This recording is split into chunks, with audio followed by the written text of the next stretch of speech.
નમસ્કાર, અમારી news channel news for Kathiawad ને લાઈક કરો, શેર કરો અને સબસ્ક્રાઇબ કરો. News for Kathiawad.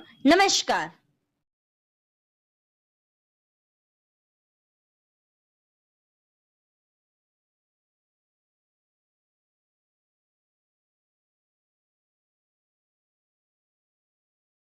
જૂનાગઢના ધધુંસર ગામે રાની વશોએ જૂની પરંપરા મુજબ ગામમાં જે વ્યક્તિને ત્યાં સંતાન ન હોય તેવી વ્યક્તિ રા બને છે અને તે ગધેડા ઉપર બેસે છે અને આખા ગામમાં તેનો વરઘોડો નીકળે છે અને ગામલોકો વાજતે ગાજતે તેમાં ઉત્સાહપૂર્વક જોડાય છે અને આ રીતની આજે પણ જૂની પરંપરા જૂનાગઢ ધધુંસર ગામે જોવા મળી હતી.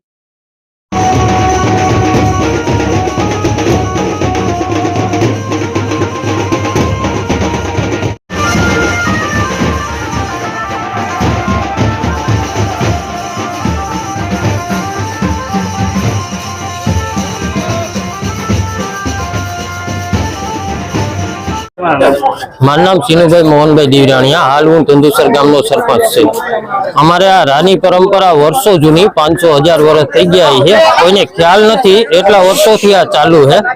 અને આ રાની પરંપરા એટલા માટે છે કે કોઈને સંતાન પ્રાપ્તિ ન થતી હોય અને માનતા કરે એટલે એ લોકો રાહ થાય અને ઘરે ઘરે ફરી અને જે ફંડ એકઠું થાય એમાં ગામના વિકાસના કાર્યો થાય એવી બધાની ઈચ્છા અને એક માન્યતા છે. કેવી રીતે નીકળે, શેનો ઉપયોગ થાય છે? સવારે 9 વાગે નીકળે ગધેડા ઉપર અને કુંભારના ઘરે જઈ અને એને રંગ રોગાન કરી અને બાગડા ટાઈપનો ચિત્ર કરવામાં આવે જેનાથી બાળકો ડરે નહીં ભવિષ્યમાં.